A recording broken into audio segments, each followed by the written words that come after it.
Maintaining a cult is a science.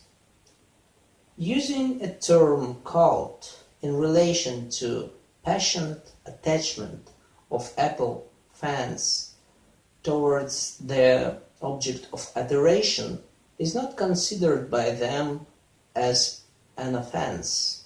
In fact, one of the most popular websites about Apple is called Cult of Mac. Term cult product is widely used nowadays in relation to certain goods. Usually it's a product used by a group of customers who consider this product to be part of their identity. Apple's former chief evangelist, Guy Kawasaki, in the interview for documentary Macheads, said, "People have come to consider Macintosh as extension of themselves. That's just the way it is. I mean, that's what cult product does." As examples of cult products, we can name Harley-Davidson motorcycles, Toyota Prius cars, Birkenstock sandals, Moleskine notebooks, etc. Certain limitations apply if a company wants to maintain cult status of their products. Cult brand cannot produce 50 kinds of consumer goods or 200 models in one product category. Otherwise it might become just favorite but not specifically cult, since extensive diversification objects identification of one's ego with the brand. Samsung, one of the leading Apple's competitors, produces over 100 smartphones models and also several dozens models of tablets. Asus, one of the leaders in computer producing industry, makes over 300 models of notebook computers. Tim Cook, Apple's CEO, when answering Bloomberg Businessweek journalist question about a number of Apple's models, said, "Well, we have a few. You could almost place every product that we make on this table. I mean, if you really look at it, we have 4 iPods, we have 2 main iPhones, and we have few Macs. That is it." Apple makes products mostly with high-class conceptual design. Apple took part in many world-class competitions for best industrial design, such as Red Dot Design Award, iF Design Award, Good Design Award, and have won several times. However, Apple never puts information about won prizes on the packaging of their products, unlike competitors like Acer, Asus, etc. Isn't that strange? Only at the first glance. If cult product will visually confirm participation or even victory in some design competition, he will place itself in one row with other ordinary, usual products, what is unacceptable. Practically all computers working on Intel processors have sticker indicating that.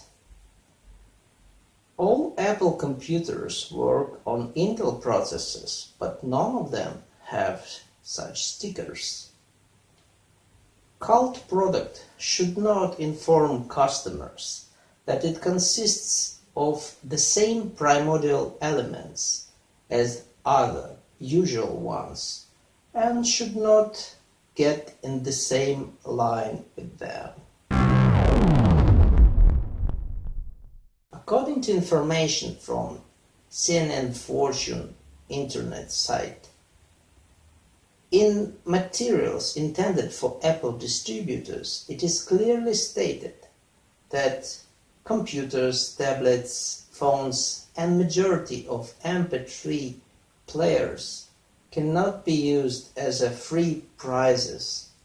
Also, it is not allowed to use word free together with the names of Apple models in any kind of advertisement. Clearly, concepts of cult and free don't go together very well. Is it possible to imagine such product? Harley-Davidson motorcycle made by Indian Tata or Japanese Honda? No, cult product cannot be produced under license. One cannot perceive part of his ego being cloned by licensing. Apple doesn't sell licenses for their products. Existence in near-mythological reality would not be possible without legends and mysteries. Apple is known as one of most secretive companies in its field. Not a single Apple user knows for sure what will be shown on the next presentation, how new models will look, what their characteristics and unique abilities will be. From the interview with Tom Sandage, digital editor of The Economist magazine, featured in documentary Secrets of Superbrands by BBC, there is an incredible aureole of mystery around them. Everyone is trying to figure out what's going on. There are always rumors. It's a brilliant marketing because you just write anything about Apple and everyone wants to know what it is. Peter Lamotte, an analyst from Levick, a Washington-based strategic communications consulting company, said, "It's what Apple don't say that makes them so powerful. They were so silent that it created an entire industry of rumor mongers." From time to time in the media appear stories which support concept of unusual, or we can say supernatural qualities of Apple products. For example, rock group played a song using iPhones. Film director used an iPhone as main filming camera for his film. An iPhone in a pocket stopped a bullet and saved soldier's life, etc. Do those stories really prove anything? It is obvious that for a rock group, it is more convenient to use ordinary instruments, and for film director to use professional equipment. As for bullet stopping, it is obvious that phone of any brand will do the same thing, so there is no point of specifying the brand in the news. However, such stories increase users' faith in quasi-supernatural qualities of their products.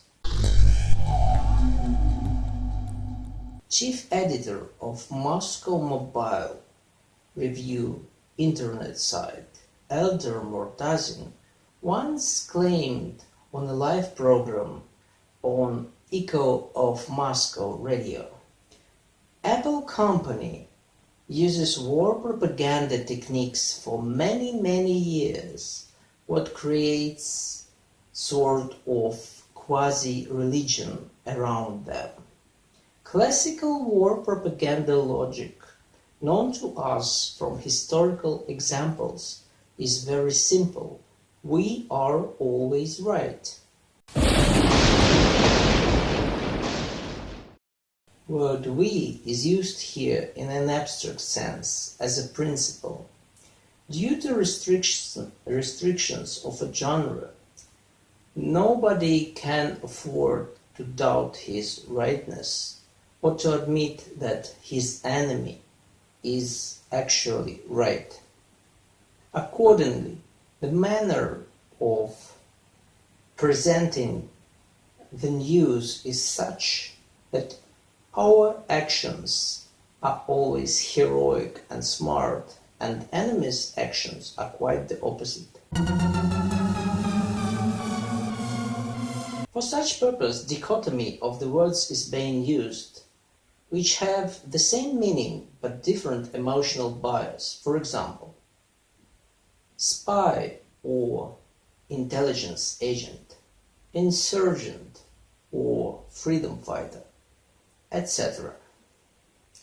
Also, different aspects of the same events are being presented as the most significant.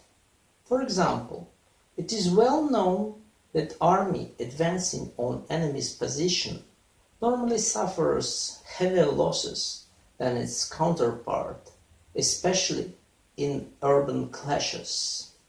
If our party is advancing, one may write about significant advancement of our troops. If enemy's party is advancing, one may write about planned tactical retreat, during which enemy suffered heavy casualties. As an example of positive-only presentation of events, we may name activities of Guy Kawasaki, former Apple chief evangelist. Quote from the movie Welcome to Macintosh. "It was a war. The second tour of duty came when Apple was supposed to die again. So every some years ago, Apple supposes to die. And I went back at the height or depth of the problems, basically to ensure that Macintosh cult remains vibrant, alive and cared for. Because I could not really control any media, I started email server list, which at its peak had 44,000 subscribers, and it was only good news." As an example of different evaluation of similar events, depending on which side is acting, we may name Cupertino's company attitude toward borrowing ideas.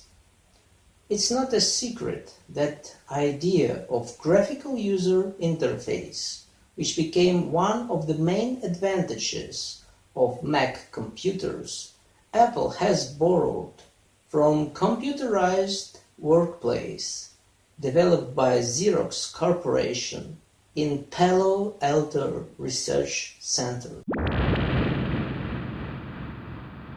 From Walter Isaacson's book, Steve Jobs, the Apple raid on Xerox PARC is sometimes described as one of the biggest heists in the chronicles of industry. Jobs occasionally endorsed this view with pride. As he once said, Picasso had saying, "Good artists copy, great artists steal." We were always shameless about stealing great ideas. Another example of borrowing ideas is notification page which appeared in iOS 5. At the moment, it was already in use in Android. Backwards, it works quite differently. Many competitors' innovations, which remind of Apple's distinctive features, are condemned and ridiculed, and in worse cases lead to courts. Lately, Apple acquired ill glory for initiation of patent wars. What disappoints even a number of fans who want their admired company to win competition with better design and technology, but not in courts. War propaganda logic can manifest itself as variations in evaluation of facts in course of time. Something which was considered unnecessary and obsolete or even condemned yesterday, today can be praised with the same level of confidence. There are many cases illustrating how position of Apple, its representatives or simply supporters, was changing to the opposite one very easily. For a long time it was well-established position of Apple that always visible menu bar on the top of the screen is an advantage, allowing easier computer control. Contrary to this concept, in OS X starting from version 10.7, applications using whole screen space were presented as innovation and improvement. For quite a long time, many Apple followers were ridiculing PC users, pointing out that PCs work on obsolete x86 architecture and that processors using this architecture have to maintain the whole ancient set of commands just to ensure backwards compatibility.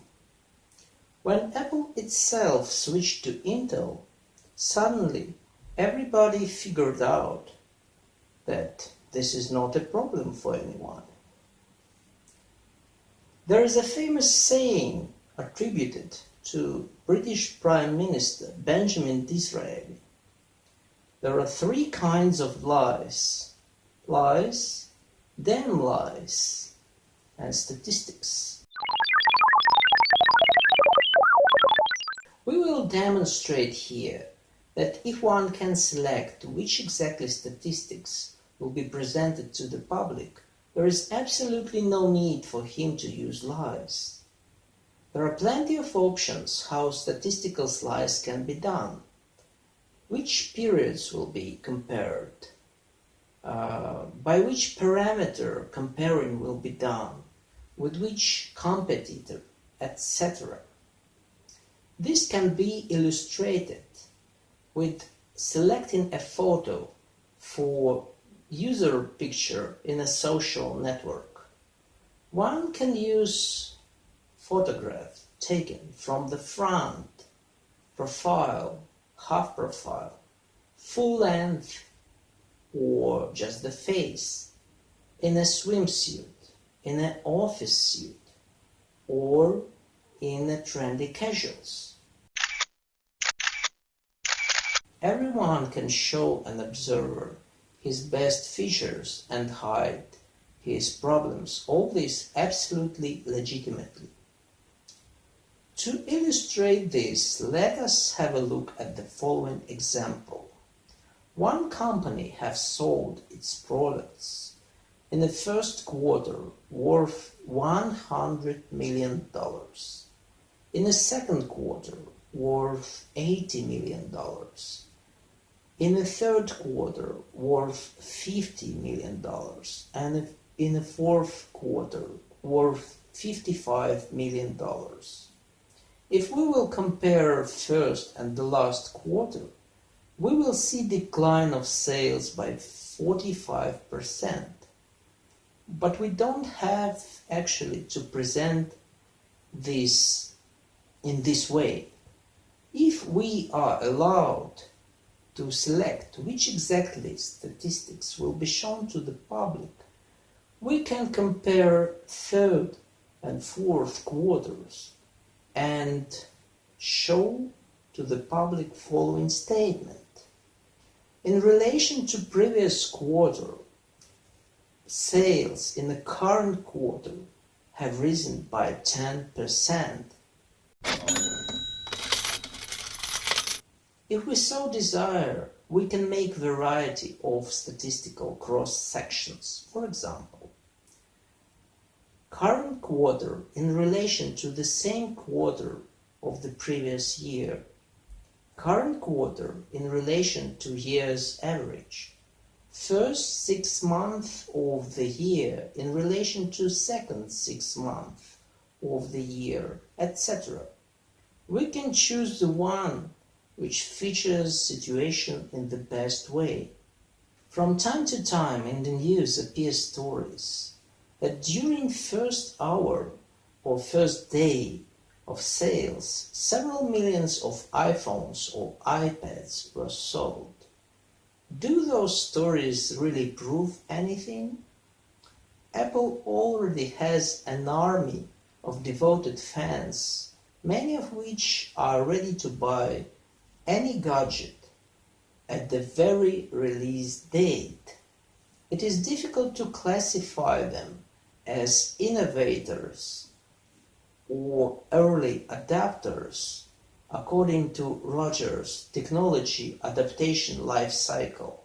The more appropriate term for them would be probably collectors.